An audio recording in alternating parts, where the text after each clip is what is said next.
Asked for 4 minutes. Thank you, Mr. Speaker, and thank you to Mr. Pascrell for yielding time, and to my good friend and colleague Eric Paulson for his great work at getting us to this point today where finally we're going to move this measure forward, which it's almost 5 years to the day that he and I introduced this legislation along with a number of others in 2011 to deal with this really just almost inexplicable anomaly in the law, which basically says that one arm of the government, the IRS, can actually know the whereabouts of a missing child, but can't share that information with another arm of government, namely state and local law enforcement, which in most cases, almost 100% of cases involving missing children, is the level of government that actually deals with investigation and attempts to recover children. So you have a situation where you've got all these resources and effort happening at the state and local level, scurrying around trying to find leads for abducted children,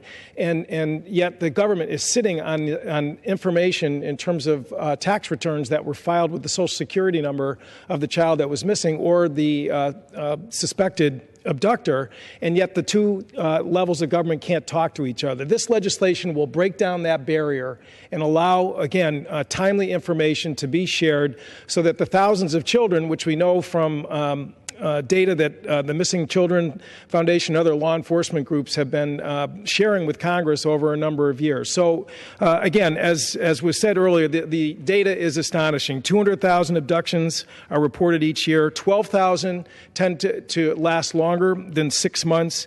In 2007, the Treasury Department looked at 1,700 Social Security numbers of missing kids and found that, as Mr. Pascrell said, that over a third had been used in returns after the deduction.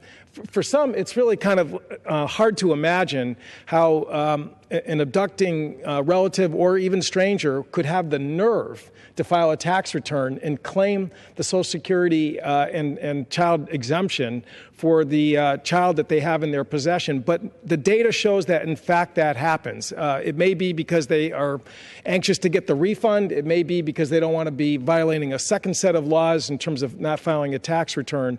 But the fact of the matter is that there are thousands of children that the government knows their whereabouts, and this law will allow that information to be shared. And for every family that will benefit from it, it really is just an amazing opportunity for us to really relieve the stress and pain that these horrible cases inflict year in and year out. So, as I said, it took 5 years. We have a great coalition of outside groups that are supporting it.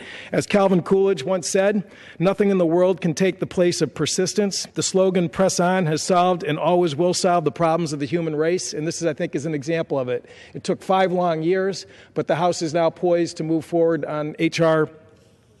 3209, Recovering Missing Children's Act, and again, we want to get swift passage and move this through the Senate and to the President's desk so that we can, again, provide a lot of relief and solace to families that are anxiously looking for their loved ones. And with that, I yield back, Mr.